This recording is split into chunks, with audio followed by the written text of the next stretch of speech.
Bonjour à tous, je suis Émilie, la cofondatrice de Major Glasses et je suis ravie de vous retrouver pour cette saison 4, épisode 1 de notre série Un métier d'exception. Alors, je vais vous inviter tous à utiliser le chat en bas à droite et m'envoyer un petit bonjour pour me dire que vous m'entendez bien. Bonjour Valentin, bonjour Edouard, bonjour Noémie, Astrid, Nathalie, Anna, Jean-Michel, Sam, Chloé, Rita, Claire, Camille, Yvan. Bah, vous êtes trop nombreux, j'arrive pas à vous suivre. En tout cas, ça fait super plaisir de vous avoir avec nous pour une nouvelle saison de notre webinaire Un métier d'exception. L'idée de vous faire découvrir des métiers, des univers un peu exceptionnels auxquels vous n'avez pas souvent accès grâce à des professionnels qui viennent pendant 1 heure échanger avec vous et vous partager leur métier, leur passion. C'est ce qui va se passer dans quelques instants avec Yorick Kalbach, qui est le directeur des productions chez Netflix France et qui va venir vous parler de ce secteur qui n'est pas suffisamment connu, qui n'est pas suffisamment ouvert et sur lequel vous avez peut-être plein de questions. Et avec Yorick, on essaiera en 1 heure de répondre au plus grand nombre de ces questions-là. Alors, comment ça se passe? Dans la première demi-heure, c'est moi qui aurai la chance de poser des questions à Yorick pour revenir un petit peu sur son parcours, sur comment il l'a fait pour en arriver où il en est aujourd'hui, donc à ce poste de directeur des productions chez Netflix France. Et la deuxième partie, elle vous est réservée. C'est vous qui allez pouvoir poser des questions. Comment vous faites? Vous allez dès maintenant dans l'onglet questions, vous écrivez votre question à Yorick en vous présentant. Si vous êtes encore en études, vous me donnez votre prénom, votre âge, le type d'études que vous faites, même le nom de votre établissement scolaire. Ça me permet de donner un peu de contexte et d'aider Yorick à répondre au mieux à la question. Si vous êtes déjà en poste, si vous êtes là parce que vous êtes passionné par ces sujets-là, n'hésitez pas à nous dire dans quel environnement vous travaillez, quel est votre métier, enfin nous donner quelques éléments pour aider Yorick à répondre au mieux à vos questions. Et comme vous êtes trop nombreux et comme je ne pourrai pas prendre toutes vos questions, j'ai besoin que vous m'aidiez. Donc, vous allez pouvoir le faire en allant voter pour les questions qui vous intéressent le plus. Donc, en même temps que vous nous écoutez avec Yorick dans la première partie, n'hésitez pas à aller regarder ce qui se passe dans l'onglet questions. Soit vous posez une question en vous présentant un peu avant et en me donnant quelques éléments de contexte, soit vous allez voter pour les questions des copains-copines qui vous intéressent le plus, de façon à les faire remonter et à nous aider à aller sur les questions qui intéressent le plus l'audience. Voilà, je crois que je vous ai tout expliqué. J'ai hâte de nous lancer. Et vous allez voir, moi j'ai eu la chance de répéter avec lui et d'avoir un petit peu accès à son parcours. Le parcours de Yorick est assez incroyable. Donc Yorick, c'est le moment tant attendu où je vais t'inviter à me rejoindre.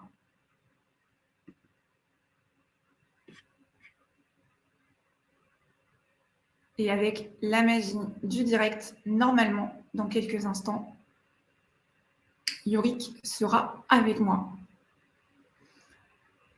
Et comme c'est la magie du direct, ça ne marche jamais comme on veut. Donc, Yorick est en train de se reconnecter et dans quelques instants, il sera avec moi. Alors, je vous propose, en attendant que Yorick nous rejoigne, est-ce que vous connaissez un petit peu ce secteur? Est-ce que vous ne le connaissez pas du tout? Est-ce que vous avez des questions? N'hésitez pas. Ah, génial. Salut Yorick, tu vas bien? Bonjour, bonsoir plutôt. Ravi de t'avoir avec nous. Merci infiniment d'être avec nous ce soir. Moi, j'ai une première question, Yorick, pour toi. C'est de savoir si ce métier que tu fais aujourd'hui, c'était un rêve que tu as depuis que tu es un petit garçon, ou est-ce que tu es arrivé dans ce domaine de l'audiovisuel un peu par hasard? Ah bah alors, j'ai envie de dire carrément par hasard, et même par l'extraordinaire, parce que non, c'était pas un rêve d'enfant. Moi, je voulais être journaliste. Il se trouve que j'étais pas très assidu, en tout cas, c'était le domaine scolaire n'était pas trop mon domaine, on va dire, pour faire les choses simples. Donc, j'ai quitté le lycée assez jeune, en début de première, donc c'était vraiment jeune. Et j'ai pris ma responsabilité, je suis allé travailler. Puis au bout d'un moment, quand même, je me suis dit que je n'allais pas rester toute ma vie sans faire quelque chose que j'avais envie de faire. Et donc, je suis parti aux États-Unis pour améliorer mon anglais. Et j'avais quand même un diplôme, hein, parce que je n'avais pas le bac, mais j'avais le permis de conduire. Donc, ça aide quand même dans la vie. Mais c'est tout pas mal. C'est tout ce que j'avais. Je suis parti donc à Chicago pour rester quelques mois. Je suis resté 2 ans et demi. Et il se trouve que pour apprendre l'anglais, il n'y a rien de mieux que de se mélanger à tout le monde. Et donc, j'ai bossé. Et en bossant, j'ai rencontré une fille qui faisait une école de cinéma, qui m'a raconté sa passion, qui me l'a partagée. Elle m'a emmené dans son école, je me suis inscrit parce que je me disais, tiens, les 2 seuls métiers que je connaissais, comme beaucoup, c'était comédien et réalisateur. C'est à peu près tout ce que je connaissais, effectivement. Et puis, quand je suis rentré dans l'école, on devait faire des films d'étudiants. Et puis, très rapidement, c'était les films des copains qui m'intéressaient. J'organisais leur tournage, le matériel. Et les miens ne m'intéressaient pas tellement. Donc, on m'a dit, voilà, ça, c'est de la production. Je dis, ah bon, très bien, ok, c'est ça que j'ai envie de faire. Donc, et là, tu avais quel âge, Yorick? Pardon? Tu avais quel âge à ce moment-là? Je suis arrivé à Chicago, j'avais 20 ans, je m'en souviens, puisque je n'avais pas le droit de boire. Avant mon âge de 21 ans. Et donc, j'ai passé 2 ans, je n'ai fait que le cursus technique. Encore une fois, voilà, ça me plaisait, donc je le faisais, mais donc je n'ai pas eu de diplôme. Et puis, au bout de 2 ans et demi, je suis rentré, je suis lyonnais d'origine, donc je suis rentré à Lyon. Et il y avait une société de production à Lyon. Je suis allé les voir, je leur ai dit, voilà, je rentre des États-Unis, je parle anglais, si vous avez besoin de moi, je travaille gratuitement. Ils m'ont dit non, et puis une semaine après, ils m'ont rappelé, ils m'ont dit non, mais on a un dossier avec des Américains, venez 3 semaines gratuitement. Je dis ok, je suis resté 3 ans. Super. Pas gratuitement, j'espère, pendant 3 ans. Oui, je suis resté 3 ans dans la boîte.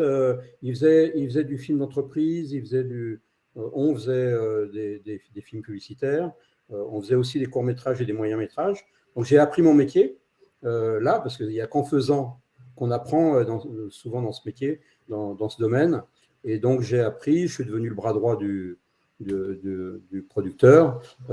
Et au bout de 3 ans, ce qui m'intéressait quand même, ce qui me faisait rêver, c'était quand même la fiction lourde. Et donc, j'ai quitté cette entreprise. Et il se trouve que voilà, j'avais noué quelques relations dans le métier. Un régisseur général qui devait faire un téléfilm pour France 3 Lyon à l'époque, FR3, est tombé malade. On m'a appelé la veille pour le lendemain. Et voilà, j'ai enchaîné. Et je ne suis pas passé par le cursus habituel, qui est de commencer comme étant 3e assistant ou ce qu'on appelle assistant régisseur adjoint. Et ensuite, on passe adjoint au bout de quelques années. Et puis d'adjoint, au bout de quelques années, on passe régisseur général. Là, comme j'avais déjà une expérience, je suis passé directement régisseur général. Ah oui. Tu peux nous expliquer justement ce que c'est, régisseur général? Absolument. Donc, j'ai envie de dire que je compare souvent la régie à la restauration et au service du client. C'est un peu ça, la régie. C'est-à-dire qu'on est sur le plateau, sur un tournage, en préparation, en tournage. Les personnes qui s'occupent de la logistique, notamment, du bien-être des équipes, la cantine, la table où il y a des bonnes choses à grignoter, mais plus sérieusement aussi les décors, les autorisations de tournage, les relations avec le voisinage. Enfin, c'est très large. S'assurer que le matériel arrive bien sur le tournage, les costumes, là où on va habiller les acteurs. Quand on n'a pas les moyens d'avoir des loges, on fait installer des camions loges, on installe des loges sur place. Donc, voilà, c'était une époque où aussi on travaillait beaucoup d'heures. Ça a changé, ça? Oui, ça a changé quand même. D'accord. Il y a eu une certaine prise de conscience. On travaille quand même toujours pas mal. C'est vrai que les 39 heures, on les connaît pas. Mais d'abord, c'est quand même un métier de passion. Ouais. Donc moi, j'ai jamais senti ça, malgré le fait qu'on faisait bien plus d'heures que ça. Et puis, il y a, quand on est à la régie, ou on en parlera tout à l'heure à la mise en scène, ce sont des métiers où on est au service d'une équipe, et même toutes les équipes d'ailleurs sont au service du projet lui-même. Et donc, c'est ça qui nous emporte en fait. Donc voilà. Super intéressant. Merci. Et donc, du coup, tu nous expliquais, je t'ai un peu coupé pour te demander d'expliquer ce que c'était régisseur général, mais tu nous expliquais que toi, tu étais passé directement à ce poste-là, sans avoir à passer par les différents niveaux, parce que tu avais déjà une première expérience, même si tu étais encore tout jeune. Qu'est-ce qui arrive après? Alors, en fait, d'abord, quand je suis rentré des États-Unis, j'avais 23 ans. Donc, je suis rentré dans cette boîte à 23 ans comme stagiaire, puis après comme assistant de production, et après comme chargé de production et donc numéro 2, on va dire, de cette toute petite boîte. Hein. Donc, numéro 2 sur 5, c'est pas beaucoup. Mais en même temps, ça m'a permis de passer un peu par tous les postes. On était des petites équipes. Quand on tournait des pubs ou même des films d'entreprise. Donc, on faisait un peu tout. Et donc, je faisais de la régie sans vraiment le savoir d'ailleurs. Je m'occupais quand même de tout ça. Et au final, quand je suis sorti de cette boîte et que je suis arrivé sur le terrain et où il a fallu que je reprenne un peu en urgence ce poste, il faut avouer que je n'ai pas beaucoup dormi pendant le peu de préparation qui restait parce qu'il fallait en même temps que je fasse le boulot, que j'apprenne ce que je devais faire. Donc, j'ai eu la chance d'avoir un directeur de production qui m'a accompagné là-dedans. Et puis, en même temps, moi, j'étais volontaire, parce que c'est quand même la clé dans ce métier, volontaire et bosseur, et que ça me passionnait. Et donc, il voyait que j'étais curieux, que j'avais envie d'apprendre, donc il a été encore plus généreux, quoi. Je pense que ça, si, c'est une clé. Et donc, juste pour revenir sur les étapes de la régie, parce que c'est important pour tous ceux qui nous écoutent que il y a des gens qui ont des diplômes, il y a des gens qui n'ont pas de diplôme dans ce métier, des gens qui viennent de tous horizons, des scénaristes, enfin des gens qui ont fait des écoles de langue, de business, j'ai vu des directeurs financiers se mettre dans ce métier à 35 ans parce qu'ils adoraient, c'était leur rêve, pour le coup, leur rêve d'enfant, et donc ils venaient et avec une passion incroyable. Donc, c'est ouvert à tout le monde. Et notamment quand on n'a pas de diplôme, c'est ouvert par des métiers comme la régie, parce que oui, il faut un permis de conduire, c'est quand même, on a besoin de se déplacer, etc. Parfois de conduire un petit camion, mais c'est aussi donc une porte d'entrée où il faut être débrouillard, il faut encore une fois être bosseur, curieux et aimer les gens, hein, parce que parfois on se lève le matin, les gens attirent un peu la gueule, ils n'ont pas bu leur café. Bah, nous, il faut qu'on sourie. C'est comme un serveur. Encore une fois, j'y reviens dans un restaurant. Le client n'est pas très sympa, mais bon, il faut lui sourire quand même. Et ben, c'est un peu ça la régie. Et quand on commence au tout début, ben, on fait le café, on amène le café au comédien, on va bloquer des rues, on va faire des choses comme ça. Et à fur et à mesure, on apprend ce que c'est que le métier. Donc, quand on passe adjoint, là, on commence à s'occuper des autorisations de tournage, on commence à s'occuper de choses plus importantes, où il y a plus de responsabilités. Et puis après, on monte encore. Et là, le régisseur général, il est vraiment en charge, aux côtés du directeur de production, de toute l'organisation du tournage. Mais encore une fois, on peut faire ça, la preuve, et même plus, puisque voilà, là où je suis aujourd'hui, on peut le faire sans diplôme, mais avec de la volonté. Et surtout, je veux quand même préciser, avoir quand même forcer sa nature pour se vendre, mais se vendre dans le sens de relationnel pour créer un réseau. Parce que c'est comme ça, on bosse sur un film, on bosse bien, donc il y a des gens qui vous remarquent. À la fois d'après, ben, ils vont sur notre film, ils disent « Ah, j'ai vu un régisseur qui était super, ou un assistant, qui était super sur le précédent, il était sympa en plus. » Ben, voilà, et donc on échange des noms comme ça. Et puis voilà, et puis après il y a le CV qui grossit parce qu'on bosse avec des réalisateurs plus connus, etc., etc. Donc je note que c'est un métier dans lequel on peut rentrer même sans diplôme, que si en fait on commence en bas, en donnant un coup de main, en se rendant utile, en ayant le sourire, en étant serviable et en montrant en fait qu'on est un bosseur et qu'on a envie, on peut gravir les échelons et on peut justement, grâce au réseau, donc il faut lier des contacts avec les uns et les autres. C'est un métier qui repose énormément sur l'humain. On peut être amené à passer d'un projet à un autre projet avec des gens qui te repèrent et qui te proposent des opportunités par la suite. Et c'est un peu ce que tu as fait toi, c'est-à-dire que après, tu as continué, tu as été indépendant pendant un sacré bout de ta carrière où tu as fait plein de projets avec des noms qui vont parler aux personnes qui nous écoutent. Tu peux nous en parler un peu et nous donner un petit peu quelques peut-être exemples?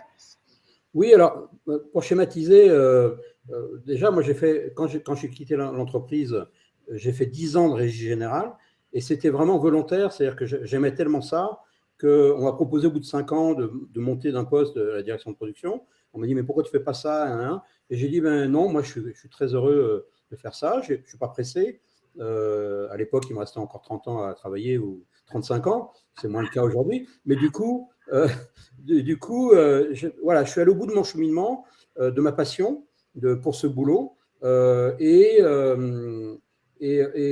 Quand j'ai fait un gros film avec Benoît Poelvoorde et Garcia, qui s'appelait Le vélo de Guylain Lambert, qui était un énorme Barnum, où c'était le Tour de France des années 70, donc c'était énorme à remettre en scène, à trouver les véhicules d'époque, à tourner dans plein de villes. On a tourné en Belgique, on a tourné en Bretagne, dans le sud de la France, etc. Des courses avec des cyclistes, etc. On a fait fabriquer 100 vélos, enfin d'époque, tout ça. Et donc, quand j'ai fait ce film, j'ai dit, ben, ça y est, j'ai fait ce qu'on peut dire la quintessence de ce que je pouvais faire. J'ai mon restaurant 3 étoiles, maintenant je peux passer à autre chose. Et du coup, c'est vrai que après, je suis passé à la direction de production. Et là, c'est pareil, j'ai eu un cheminement, on va dire sur 20 ans pour le coup, où j'ai commencé à la direction de production et le choc entre la régie, où on est au service d'une équipe, et la direction de production, où on est un peu vu au début, enfin au début ou tout le temps même, comme le suppôt du capitalisme, hein, qui gère l'argent. Là, il faut encore une fois beaucoup d'humains. Et c'est vrai que moi, je n'ai pas fait d'études, mais j'ai une espèce de feeling qui m'a permis d'aborder les gens, d'essayer de comprendre les gens aussi en les sentant. Et c'est vrai que ça m'a beaucoup aidé. Et encore une fois, d'être toujours curieux pour apprendre. Ben voilà, quand on fait de la direction de production notamment, on gère des millions d'euros. Et alors, quand on y pense, c'est fou. Parce qu'on parle de millions d'euros. Moi, à l'époque, on parlait de millions de francs aussi. Et les sommes étaient incroyables. Avec les films que je faisais, je pouvais m'acheter 10 énormes maisons. Mais donc, on ne peut pas réfléchir comme ça, évidemment. Donc, on pense euro par euro, on gère un budget et on gère ce budget pour le meilleur film ou la meilleure série possible. Ça, c'est ce qui est le plus important.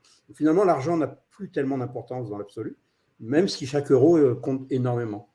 Donc, c'est ça l'intérêt, et on grandit au fur et à mesure avec les rencontres, avec les films qu'on a faits. Et puis, je me suis un peu perdu dans la question, peut-être. Non, c'est très bien. Tu nous expliquais justement la suite de ta carrière en tant que, justement, sur la direction de production. Donc, il y a un métier différent du métier de régie que tu faisais avant. Oui. D'abord en indépendant pendant une bonne partie. En fait, j'ai toujours été indépendant.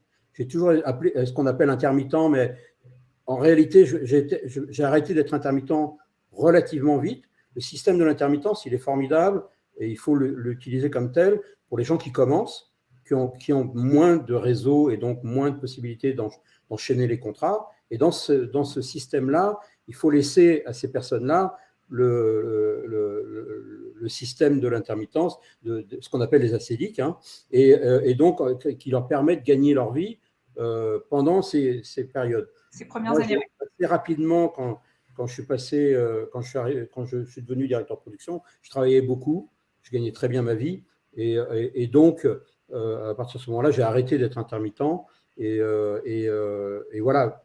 Mais tout le monde ne le fait pas, et il n'y a aucun jugement derrière ça. Et donc, quand effectivement, on y arrivera après, probablement, quand je suis arrivé, quand Netflix m'a appelé, je n'avais jamais, à part les 3 années où je travaillais dans une toute petite boîte de 5 personnes, je n'avais jamais bossé dans une boîte. Je n'avais aucune notion de ce qu'était le formalisme d'une société, etc. Donc, on en parlera après. Mais dans le parcours, la direction de production, c'est effectivement gérer le budget. Et disons que je l'explique souvent de cette façon-là, c'est dépenser au mieux l'argent au mieux des intérêts du projet. Ça, c'est vraiment important. Il y a un producteur qui monte un projet. Nous, notre boulot, c'est de lui dire combien ça pourrait coûter. Lui, son boulot, c'est d'aller chercher l'argent et d'avoir la relation avec le réalisateur ou les scénaristes. Et à un moment donné, le projet se fait parce qu'il trouve l'argent, des fois moins, donc il faut qu'on revoie donc c'est là où, effectivement, notre expertise est importante. Et à un moment donné, on lance la production et on se jette à l'eau avec cet argent-là. Et là, on commence à monter des équipes. Donc ça, c'est mon rôle avec celui du réalisateur. Lui, souvent, il amène les postes créatifs. Moi, j'amène les postes techniques. On monte une équipe et tout le monde est derrière le réalisateur, ou en tout cas le projet, quand il y a plusieurs réalisateurs, comme sur une série, par exemple. Et le but du jeu, c'est quand même de faire le plus beau projet possible et de ne pas faire fermer la boîte au producteur en dépensant plus d'argent que ce qu'on a. Mais comme, j'ai envie de dire, comme à la fin du mois chez nous, hein, il faut dépenser l'argent qu'on a, sinon on est un peu dans la… Voilà. Okay. Banquier, donc, tu restes dans ton budget et c'est là, en fait, que c'est ton rôle et tu es un peu le gardien de ce budget-là.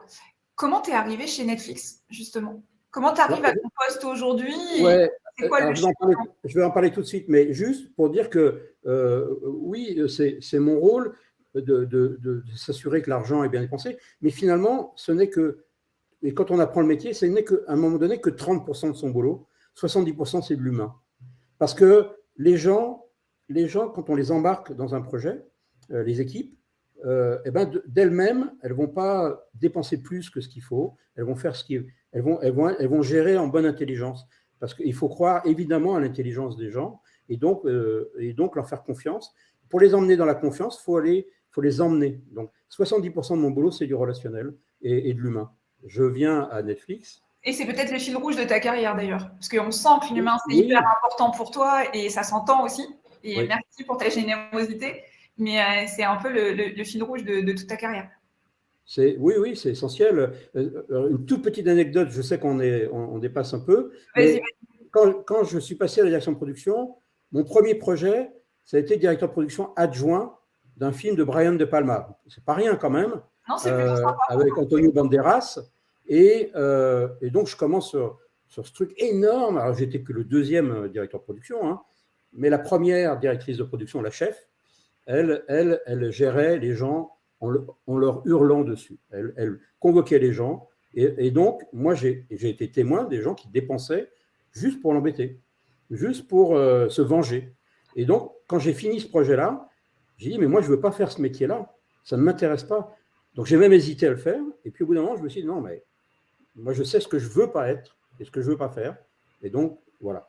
Donc, Netflix, j'étais en tournage au Maroc sur une série parce qu'à un moment donné, j'ai choisi aussi de faire plus de la série que du film parce que ça m'intéressait plus personnellement dans le sens où j'avais plus d'implication en tant que directeur de production. En film, c'est souvent le réalisateur qui donne le là, qui décide avec le producteur souvent. Et nous, on signe des chèques ou on embauche des gens, on signe des contrats. En série, on est beaucoup plus impliqué en amont et on est beaucoup plus impliqué dans la faisabilité des choses. Et parfois même, on est là avant un réalisateur, souvent même, avant un réalisateur qui est choisi plus tard. Tout ça pour dire que quand à un moment donné, j'ai fait ce choix, j'ai fait de très grosses séries comme Braco, c'était l'avènement aussi de la série de Prestige que Canal+ a lancé. Avant ça, c'est vrai que c'était moyennement intéressant de faire de la série. C'est souvent de la série TF1 ou sans… mais bon, chacun ses clients. Et donc, Canal a commencé à faire ça. Je fais Braco, j'ai fait Versailles.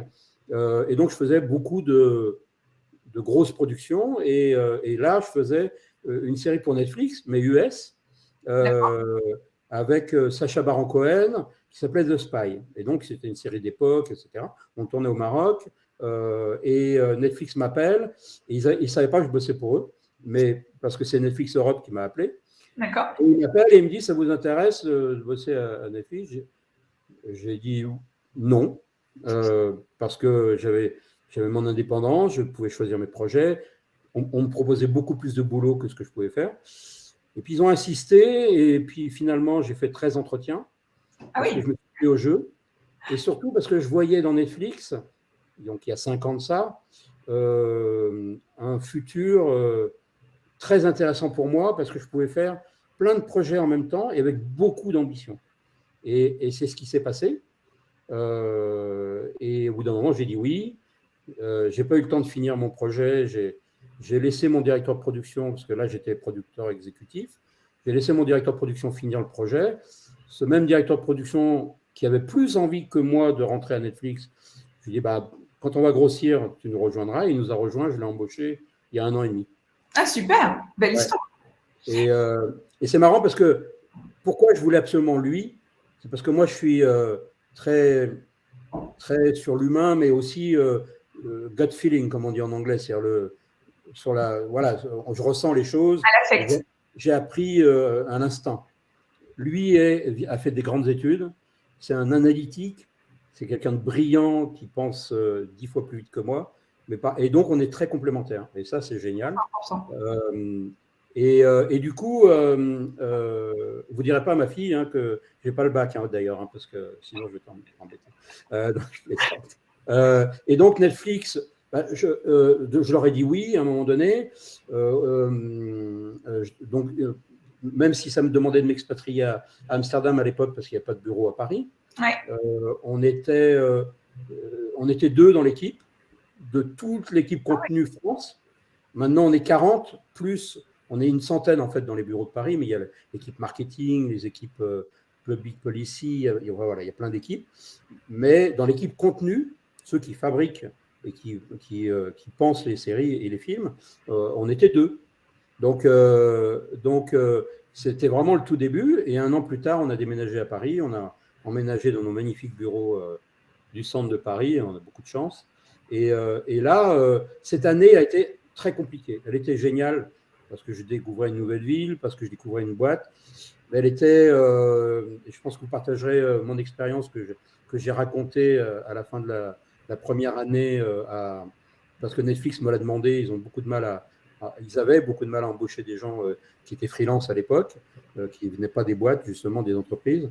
Et donc, j'avais raconté mon expérience. Et c'est vrai que les premières années, c'était très compliqué parce que je me retrouvais dans du désert marocain ou de Casablanca avec 250-350 personnes sous mes ordres, d'une certaine manière, puisque j'étais le producteur exécutif. Et je me suis retrouvé tout seul derrière un bureau. Et là, c'est quand même un énorme changement. Mais au final, d'abord, au bout de 3 mois, j'ai failli partir, pour être très honnête, parce que, encore une fois, j'étais tout seul. À l'époque, on développait des projets, mais on ne les avait pas encore mis en production. Et puis, mon rôle était très différent de celui d'avant. Et j'en parlerai juste après, très vite. Mais le fait est que j'ai failli partir. Puis, je me suis dit, non, mais en fait, tu t'es engagé, tu as mis un moment à réfléchir à t'engager. Tu ne vas pas te désengager sans aller au bout du raisonnement. Et donc, je suis allé au bout. Puis, à un moment donné, j'ai switché. Je suis passé de l'autre côté. Et là, j'ai compris qu'en fait, en étant tout seul derrière mon bureau et à Netflix, parce qu'il y a une culture d'entreprise qui est géniale, où ce qui est important, finalement, ce n'était pas mon âge, parce que j'avais déjà un certain âge. Dans les boîtes en France, souvent, on m'aurait déjà peut-être mis au placard, en tout cas pas. Là, jamais on m'a parlé de mon âge. Et on ne m'a jamais demandé mes diplômes, jamais. Mais ce qui leur importait, c'était mon savoir-faire. Mon savoir-faire et ma personnalité. Et du coup, c'est ça qui a fait la différence. Et à Netflix, ce qui était intéressant, et pourquoi je suis là depuis 5 ans, parce que j'aurais pu repartir plusieurs fois, ou aller à la concurrence parce qu'on m'avait sollicité, c'est parce qu'il y a une vraie culture d'entreprise. Et 50% de mon boulot aujourd'hui, c'est de réfléchir à l'avenir de ce métier. Est-ce qu'on peut mettre est-ce qu'on peut? Non, on va mettre de la diversité derrière la caméra et pas que devant. On va faire, on pense évidemment à la parité, et dans des métiers techniques notamment, il y a un écart qui est colossal. Tous ces sujets-là, la formation, l'information, ça prend 50% de mon temps. Intervenir parfois dans des écoles, ça fait partie aussi de ma fonction, et avoir une relation avec le marché, l'industrie. Yorick, c'est passionnant et j'ai pas envie de te couper et j'ai encore 10 000 questions à te poser parce que c'est hyper intéressant. Mais on arrive à la fin de la première partie. Il y a plein de questions côté jeunes. Donc, il y a certaines questions que j'avais envie de te poser. Je vois que certains jeunes, ou moins jeunes d'ailleurs, puisqu'on n'a pas de limite d'âge dans notre audience désormais. Ce que je te propose, c'est de prendre les questions qui sont les plus votées. Et puis, on reprendra 5 minutes à la fin pour que tu donnes peut-être des conseils aux jeunes et que tu leur partages une dernière anecdote si ça te va. Alors, la première question, c'est Sarah qui nous la pose et qui ne m'a pas donné plus d'informations sur qui elle était. Sa question, c'est est-ce qu'il y a des prérequis pour intégrer Netflix? Et si oui, lesquels sont-ils? Oui. Alors, déjà, très rapidement, on ne prend pas de stagiaire à Netflix. Pourquoi? Parce que c'est un système qui est extrêmement ouvert. Donc, on a accès à toutes les informations, même les plus secrètes de Netflix. Donc, les budgets, tout. Donc, on ne prend pas de stagiaire parce que, voilà, à partir du moment où on rentre dans l'entreprise, on a besoin de confiance dans les uns et les autres, mais ce n'est pas qu'on n'a pas confiance en les stagiaires, mais c'est souvent, ils sont là que pour quelque temps. C'est la première chose. Prérequis, j'ai envie de dire, oui, de l'expérience. Parce que ce qui fait la différence, probablement, à Netflix, c'est que tout le monde est responsable et tout le monde a une part d'apport dans tout ce qu'on discute. Moi, je discute avec mon assistante ou avec mon coordinateur et ils peuvent très bien me dire que je n'ai pas raison ou qu'on pourrait faire différemment. Et c'est très bien parce que moi, ça me pousse dans mes retranchements. Ils ont 30 et 35 ans et ils me poussent aussi à avoir un regard différent. Ils viennent d'horizons différents. C'est pour ça que c'est important d'avoir de la diversité. Et donc, ils poussent à penser différemment. Donc ça, c'est très important. Et l'expérience est vraiment très essentielle pour entrer à Netflix. Souvent, d'ailleurs, dans les annonces, il y a un site, Job at Netflix, Netflix Jobs, et on peut poser la candidature sur certains postes. Et c'est souvent des postes où on demande plusieurs années d'expérience. Une autre question qui vient de Ethel, qui est étudiant en école de commerce à Rennes et qui a 21 ans. Et il dit que le secteur de la production audiovisuelle l'intéresse beaucoup, mais qu'il n'a pas encore d'expérience dans ce domaine, c'est normal. Est-ce que tu as des conseils pour démarrer? Alors, tu en as donné tout à l'heure, mais lui, ce qui l'intéresserait, c'est surtout à l'international. Est-ce qu'à l'international, ça marche pareil que ce que tu nous disais tout à l'heure? C'est-à-dire qu'il faut commencer en étant 3e assistant, etc., etc. Est-ce qu'il y a des pays où il vaut mieux aller? Non, enfin, je ne crois pas. Moi, j'ai bossé sur des productions internationales. Évidemment, le prérequis, c'est parler anglais. Ça, c'est essentiel.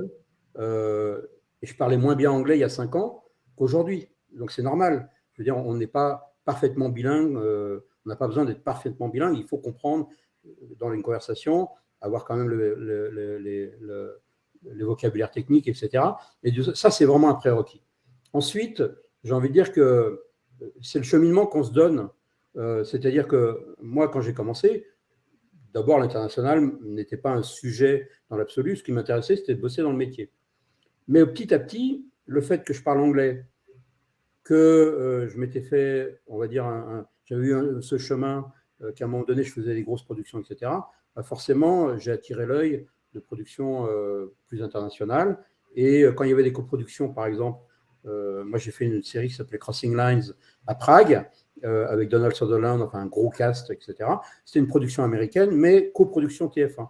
Et ils avaient besoin de quelqu'un de solide pour être l'œil de TF1 dans cette production. Donc, c'est comme ça que j'ai été embauché. Mais parce que je parlais anglais, parce que j'avais de l'expérience, etc. Donc, si je peux donner un conseil à Étienne, c'est à Rennes, d'abord, dans cette région, il y a beaucoup de tournages, il y a beaucoup de gens qui bossent, qui vivent à Rennes, qui font ce métier. Faut les rencontrer, faut se mettre à disposition pour bosser, pour faire des renforts au début, un jour par-ci, un jour par-là. Puis après, on se fait un nom, on échange le téléphone. Il faut le permis, ça, il n'y a pas de doute. Et donc un permis depuis un certain temps, puisque pour louer des voitures, etc., ou à moins d'avoir sa voiture, et voilà. Donc, Ethel, tu sais ce qu'il te reste à faire. Tu parles anglais, tu fais du networking, tu réseautes et tu montres ta bonne volonté et ton envie. Et normalement, après, on croise les doigts pour toi, ça devrait se faire. Il faut faire ton chemin vers ce qu'il a envie de faire. C'est-à-dire, si c'est l'international, faut mettre en œuvre ça et rencontrer les bonnes personnes et peut-être même monter sa boîte pour faire de la prod exé, mais ça, c'est un peu plus complexe. Alors, Yuri, il y a une question qu'on nous pose un peu partout sur le chat, dans les questions et qui est hyper votée. Sous quelle forme sont soumis les projets? Comment sont-ils choisis? Qu'est-ce qui fait un bon projet? Et puis, on a même des personnes qui sont en train d'envoyer des adresses mail pour te dire, moi, j'ai un projet, est-ce que ça t'intéresse? Comment ça marche? Quelle est la règle? Alors déjà, pour être très clair, moi, je ne m'occupe pas d'acquisition. Donc, je m'occupe que de fabrication, de production physique. Et donc, moi, j'arrive dans un deuxième temps. C'est-à-dire qu'on a une équipe qui choisit les projets, c'est l'équipe créative, qui reçoit les projets, qui les choisit. Et nous, au moment où ils ont dit « Ah, tiens, ça nous intéresse », nous, on rentre en jeu, on étudie la faisabilité, on étudie quand est-ce qu'on va pouvoir livrer, etc., etc. Et on rentre dans le vif du sujet, on choisit les producteurs ensemble, s'il n'y en a pas un, etc. Maintenant, ce qui est très important, parce que j'ai souvent évidemment des demandes, c'est il faut passer par un producteur. Netflix, rarement va lire un projet, mais certains autres aussi, qui vient d'un individu, sauf si c'est un scénariste très connu, évidemment, ou un réalisateur connu, etc. Pourquoi? Parce qu'on est extrêmement sollicité et que donc on reçoit centaines de projets. Et s'il n'y a pas un filtre d'un producteur qui a déjà mis en page de façon professionnelle la présentation du projet pour nous l'envoyer, il y aura beaucoup moins de chances que ce soit lu. Donc, c'est vraiment important de se dire, OK, parce que, bon, faut être honnête, il y a plein de gens qui se disent scénaristes, des gens qui se disent écrivains. Après, tout le monde n'est pas un bon scénariste ou un bon écrivain. Un producteur sera jugé de ça. Et nous, derrière, on va recevoir un projet qui est déjà un peu ficelé, pensé et présenté comme il faut. Parfait. Merci Yurick pour ces informations. On a Maurice, qui est étudiant en Master Gestion Finance, qui voudrait savoir si c'est possible d'intégrer Netflix dans différents services en alternance CDI ou autre. Alors, je vais répondre et tu complètes, si j'ai bien compris ce que tu as dit tout à l'heure. En alternance en stage, non. En CDI, oui, mais plus tard, une fois que tu as de l'expérience, parce que c'est ça qui va faire la différence sur un CV. On est d'accord? Absolument. Je passe à la prochaine question alors. On a Esther qui nous dit « Je suis réalisatrice de films d'animation dans un studio parisien. Mentor My Job Glasses depuis 3 ans. » Merci Esther pour ça. Comment fait-on pour proposer à Netflix des projets de séries, documentaires ou fiction? Là, tu as un peu répondu tout à l'heure, mais je l'ai dit, cette question, elle revient souvent parce que je pense que voilà, tout le monde a peut-être le rêve d'avoir écrit quelque chose et de voir à un moment donné… je veux peut-être ajouter à ça, parce que c'est intéressant. Évidemment que Netflix est ouvert au projet, mais il faut que les gens qui présentent des projets aussi pensent à ce que nous, on diffuse. C'est-à-dire qu'on ne va pas forcément diffuser la même chose qu'une chaîne comme Arte, qui fait des super séries, mais dans un autre format, ou que TF1, ou que France Télévisions, ou que Canal. Donc, on a quand même… Quand on fait des documentaires, notamment, si vous regardez ce qu'on fait comme documentaire, c'est quand même souvent des sujets très larges, qui parlent au plus grand nombre. Évidemment, c'est notre rôle d'essayer d'avoir le plus de personnes qui regardent nos projets. Donc, et dans les séries et les films, on est sur des niveaux de budgets qui sont très élevés sur le marché français. Et c'est pas qu'on aime jeter l'argent par les fenêtres, c'est juste qu'on a de l'ambition, beaucoup d'ambition. Et donc, on fait des séries et des films, par exemple, avec Danny Boone, avec Jean-Pierre Jeunet, on fait des séries aussi avec des réalisateurs comme Olivier Marchal, etc. Donc, c'est de cet ordre-là. Ça ne veut pas dire qu'il n'y a pas la place pour Plan Cœur, pour ceux qui connaissent Netflix, qui est une série, une comédie romantique, qui au départ est une série avec peu de budget. Mais il faut amener un sujet qui soit bien écrit, bien pensé, et on se dit, ah tiens, ça peut apporter du bonheur à certains de nos abonnés. On a une question d'Eliott qui te dit qu'il fait pas mal de musique et qu'il aimerait découvrir les rouages de cet univers au sein de Netflix. Il aimerait savoir comment les chanteurs, les musiciens, les compositeurs sont recrutés. Est-ce qu'il y a des plateformes pour vous aider justement à les trouver? Quels sont les critères, sur quels critères ils sont choisis? Comment ça fonctionne? Ça, c'est une très bonne question, mais surtout parce que ça me permet de répondre à un sujet qui est quand même très important. Nous, on ne produit pas directement. On fait produire, c'est-à-dire que souvent les producteurs viennent avec un projet et c'est eux qui produisent. C'est eux qui embauchent les gens, c'est eux qui montent les équipes.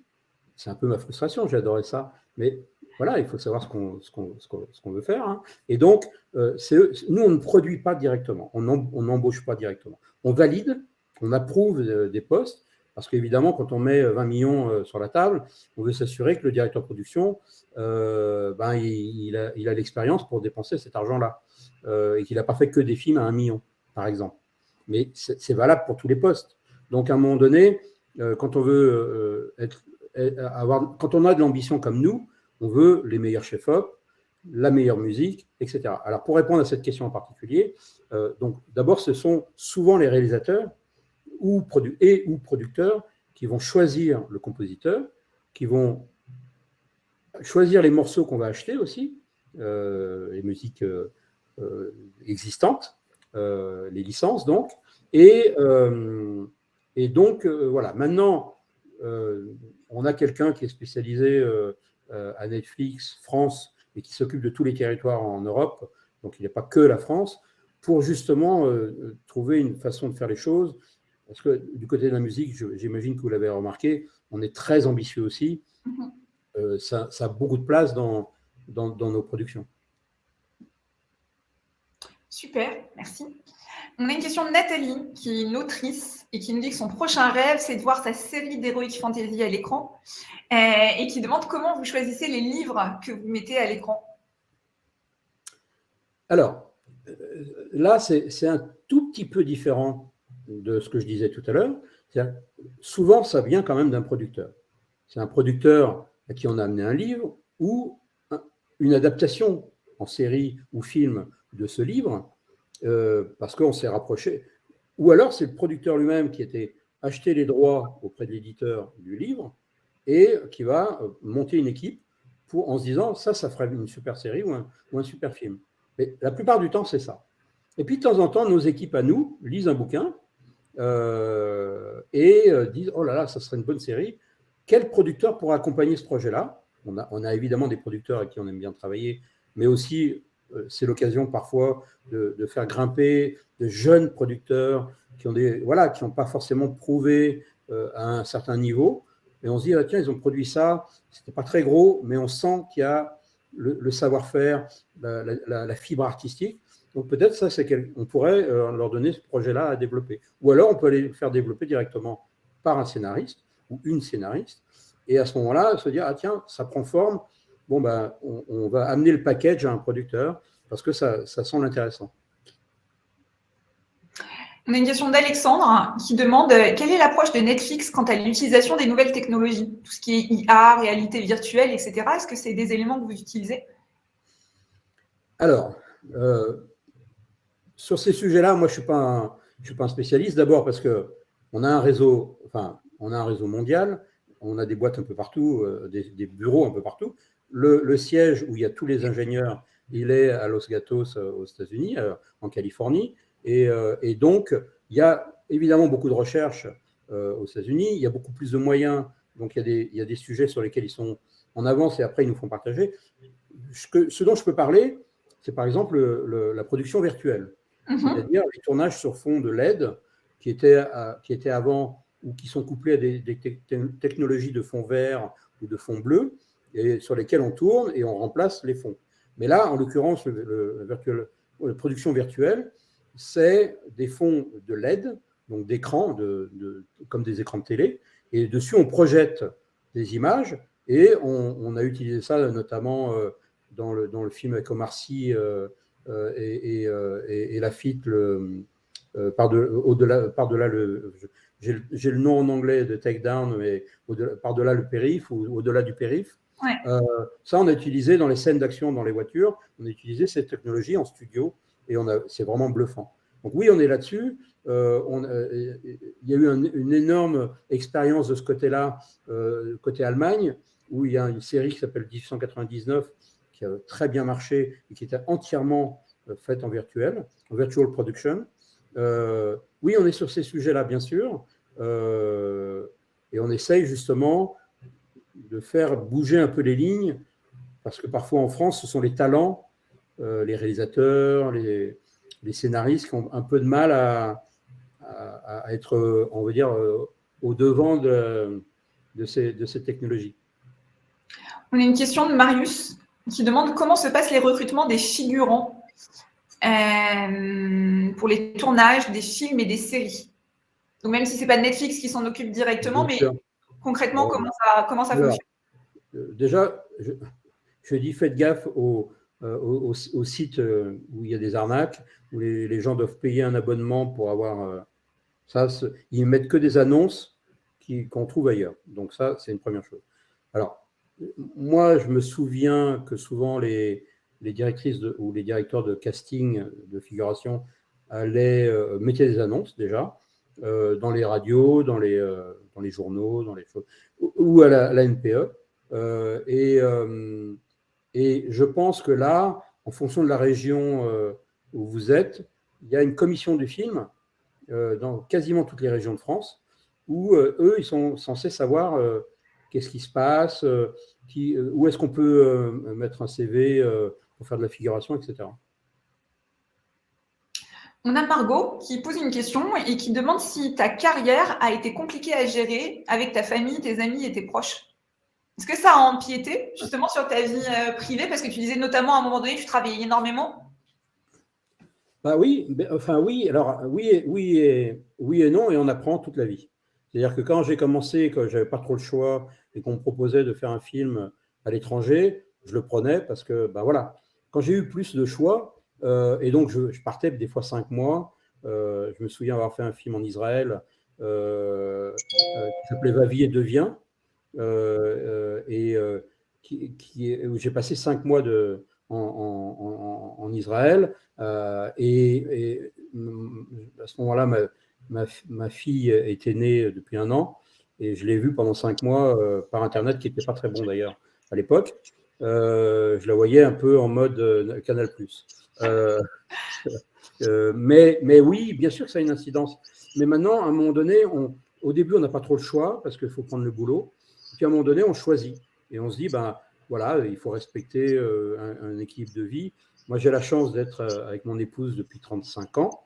Elle m'a connu, je faisais ce métier, et elle en a, voilà, elle m'a accompagné, mais moi aussi, je l'ai accompagnée. Donc, elle était heureuse quand elle était toute seule parce que elle s'occupait de son boulot, elle sortait avec ses copines, elle s'occupait aussi des enfants parce que c'était comme ça. Et puis quand moi je revenais, ben, j'étais au centre un peu des trucs avant de repartir. Mais je faisais attention à ne pas prendre de film tous les ans, à l'étranger, je veux dire, tous les ans, par exemple. Sarah demande avec quels acteurs, personnalités célèbres avez-vous pu interagir? Qui a été le premier? Alors j'imagine que la liste elle est longue parce que ça serait compliqué de citer tous, non? Parce que ton rôle c'est d'interagir avec eux aussi. Alors oui, bien sûr, parce que oui, alors, j'ai envie de dire que celle qui m'a le plus marqué, c'est Sophie Marceau, à qui j'ai fait un film en 1994 de Michelangelo Antonioni, qui est quand même un réalisateur incroyable, voilà, avec Wim Wenders, qui était aussi qui est toujours un grand réalisateur. Et voilà, il y avait Sophie Marceau, il y avait John Malkovich, il y avait Inès Sastre. Enfin, et je me souviens bien de ce film parce qu'on a tourné en Italie, c'est un de ces fameux films où je suis parti quelques mois, et on a tourné à Aix-en-Provence, et j'ai des souvenirs dans chaque ville où on a tourné. D'abord parce que Michelangelo Antonioni était une superstar dans son pays. Et donc, quand on arrivait, pour moi, c'était facile à mon job. C'était que j'avais le tapis rouge quand on arrivait. Tout était possible grâce à lui. Mais j'ai bossé plusieurs fois, une autre fois après avec Sophie Marceau. Et c'est une des actrices qui m'a le plus marqué. Ouais. Mais après, j'ai travaillé Vincent Lindon, Benoît Poulvorde. J'ai bossé avec, avec un certain nombre d'acteurs connus. Donna Sutherland, Marc Lavoine, enfin j'en passe pour aller voir sur IMDb, qui est la Bible de ce métier. Vous avez normalement la liste des projets, des films ou des séries que j'ai faites. J'en ai fait plus de 40, donc vous pouvez aller voir là, et aller voir d'ailleurs d'autres camarades qui ont fait ce métier. Mais voilà. Merci, Yorick. On arrive sur la fin, donc je vais prendre les dernières questions. On a Yvan qui a 18 ans, qui est à l'UTBM, qui est une école d'ingénieur. Il demande en fait si tu peux expliquer un petit peu plus ta relation avec les acteurs et les équipes de tournage dans tes deux rôles peut-être. C'est-à-dire quand tu étais, parce que tu as parlé de deux rôles principaux que tu as eus. Dans les deux cas, c'est quoi la relation directe avec les acteurs et l'équipe de tournage ? Alors, quand on est à la régie, on est au service, comme je le disais, d'une équipe et donc des acteurs. Et les acteurs, en fonction de leur notoriété, leurs agents demandent des avantages ou un certain confort de travail par rapport à leur notoriété. Et donc, on doit gérer ça quand on est à la régie, avec le sourire. Et les petits caprices du matin, ça arrive, pas tous. Et les petits caprices du soir, ça arrive, pas tous. Et de s'assurer que parfois, ils ont un peu de mal à se lever, il faut leur envoyer un chauffeur qui va pas les réveiller, mais en tout cas s'assurer qu'ils vont partir au bon moment, etc. Quand on est à la direction de production, il y a une relation beaucoup plus financière déjà, parce que c'est le directeur de production ou le producteur, mais souvent le directeur de production qui va faire la négociation avec l'agent. Donc, il y a un rapport d'argent, déjà. Mais ça ne veut pas dire qu'on ne crée pas une relation, parce qu'au quotidien, il faut quand même mettre dans les meilleures conditions un acteur. C'est comme ça qu'il va délivrer. Et puis aussi, parfois, lui dire un peu quelques vérités. Pas toujours, pas tout le monde. Ce n'est pas toujours facile. Parce qu'un acteur qui s'en va du plateau, parce qu'il est vexé, on arrête de tourner. Donc, il faut y mettre un peu de forme. Et donc, parfois, on peut quand même aller lui dire, aujourd'hui, tu ne savais pas ton texte et c'est compliqué parce qu'il y a 50, 100 personnes qui attendent que tu… Voilà. Donc, ça peut arriver, ça aussi. Super. Dernière question sera celle de Floriane. Je suis désolée, j'en ai sauté certaines, mais c'est parce que c'était les questions auxquelles on avait déjà répondu. Floriane nous demande quels sont les réseaux, s'il y en a, qui permettent de rencontrer les personnes qui travaillent pour le secteur de l'industrie cinématographique en dehors de LinkedIn. Je ne sais pas déjà si LinkedIn est un réseau qui permet… Est-ce que toi, il y a plein de personnes qui, sur LinkedIn, viennent te poser des questions ?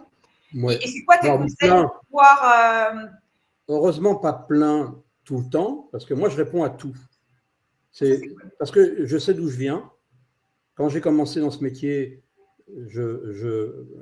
j'avais besoin d'avoir du réseau et j'en avais pas et on ne me répondait pas. Et je me suis juré de répondre à tout, y compris toutes les demandes de stage, etc. Souvent, évidemment, notamment à Netflix, je ne peux pas y répondre. Parfois, c'est des demandes auxquelles c'est impossible de répondre parce que ce n'est pas le poste ou parce que c'est pas le bon, je suis pas la bonne personne, etc. Mais en tout cas, même sur LinkedIn, je réponds et par mail aussi. Ça m'arrive d'avoir des sollicitations et je réponds. Ça peut être 15 jours plus tard parce que voilà, mais je réponds toujours. C'est indispensable à mes yeux.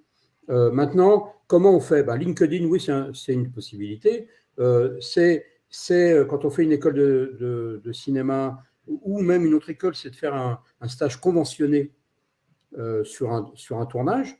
Donc, on ne fait pas d'alternance sur les tournages. Trop compliqué d'avoir quelqu'un qui arrive pour une semaine de tournage au milieu d'une équipe et tout d'un coup, hop, il disparaît, puis il revient une semaine après. Ou, je sais pas. On ne fait pas d'alternance. Mais par contre, encore une fois, pour des raisons pratiques et de relations. Mais par contre, on prend des stages conventionnés, des stagiaires conventionnés. Moi, j'ai formé plein de personnes qui sortaient des écoles et pas que d'écoles de cinéma, parce qu'ils étaient passionnés et qui aujourd'hui sont des chefs de poste, ont fait leur carrière, ça fait 15 ans qu'ils bossent dans le métier, etc. Donc ça, c'est une vraie possibilité. Et puis après, il y a, encore une fois, comme je disais tout à l'heure, aller rencontrer, aller sur un tournage, si on voit un tournage, si les personnes sont disponibles et sympathiques, c'est de dire, voilà, moi j'aimerais bien faire ce métier. Si vous cherchez un renfort, quelqu'un pour une journée, j'ai mon permis, moi je viens, je fais ce que vous voulez. Enfin, voilà. Donc, il faut être volontaire. Et je vous invite aussi, Floriane et les autres, à aller sur My Job Glasses et à taper audiovisuel. Je viens de faire le test. Il y a pas mal de métiers qui sont représentés. C'est peut-être pas là où on en a le plus, mais vous trouverez aussi des professionnels qui ont envie de partager et d'aider à mieux faire connaître leur métier. Mais en tout cas… Attends, je veux juste préciser, excuse-moi Émilie, mais vas-y. Je veux juste préciser quand même qu'il y a plein de portes d'entrée. Mais il ne faut pas se dire, je vais arriver, je vais être réalisateur. Sinon, c'est comme si on arrivait dans une boîte, on disait, je vais être le patron. Non, il faut passer, il faut apprendre le boulot, etc. Donc, je pense qu'il faut vraiment avoir de l'humilité, arriver et garder cette curiosité et l'humilité pour apprendre. Et là, on peut partir de zéro, entre guillemets, c'est troisième assistant, et arriver là où je suis aujourd'hui. Je pense que dans mon métier, Netflix France aujourd'hui, bon, il n'y a pas beaucoup d'équivalents. Non, mais en tout cas, moi, c'est ce que je vais retenir de ce webinaire, Yorick. C'est que ce monde, il paraît un peu fermé, on ne sait pas trop comment on y rentre. Et toi, tu es un bel exemple du fait qu'en allant taper à la porte, en montrant qu'on est volontaire, en montrant qu'on a envie, en comptant pas ses heures, en connectant avec les gens et en étant très humain et en donnant de l'importance justement à ces relations humaines qui sont hyper importantes, en effet, comme tu l'as dit, tu en es arrivé là où tu en es aujourd'hui et à ton tour, et ça fait plaisir aussi, tu partages, tu réponds à toutes les personnes qui viennent échanger avec toi, tu prends du temps pour être avec nous ce soir. Et donc, du coup, pour ça, moi, je voulais franchement te remercier parce que tu nous as permis d'en apprendre plus sur ton métier, sur ton parcours. Tu as répondu à toutes les questions qui ont été posées. Alors, même si je m'excuse pour toutes les personnes qui ont posé des questions auxquelles on n'a pas pu répondre, je pense qu'on a une meilleure vision de ton univers, de Netflix, de la différence entre ta vie d'avant, quand tu faisais finalement et tu faisais partie de ces équipes, et aujourd'hui chez Netflix, où tu fais faire, si j'essaye de faire un parallèle. Et donc, du coup, merci pour ça. Je vais te laisser le mot de la fin, peut-être tu as déjà donné plein de conseils, mais peut-être le mot de la fin en résumé pour toutes les personnes qui sont là et qui ont envie aussi peut-être de se lancer dans l'aventure comme tu l'as fait toi. Alors, déjà, évidemment, tout est possible, mais bon, ça c'est bateau, mais ça c'est une première chose, mais aussi, j'ai envie de dire, il faut être bosseur, il faut avoir envie, et ça c'est essentiel. Les RTT, on ne connaît pas. Non, mais ce que je veux dire par là, cette notion-là de se dire, moi je veux être chez moi à telle heure, ça n'existe pas. On tourne de nuit, parce que là, c'est écrit de nuit, on tourne de nuit. Et donc, c'est vrai que c'est compliqué, mais c'est un métier de passionnant, de passion. Et puis, quand on n'y arrive pas par la porte, il faut rentrer par la fenêtre, voire par le soupirail, et il faut insister. Ça n'arrive pas comme ça, mais c'est possible.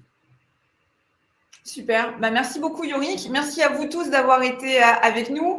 Il y a un replay qui sera envoyé à tout le monde. Je ferai un post aussi sur mon LinkedIn demain avec le lien du replay, le lien du podcast.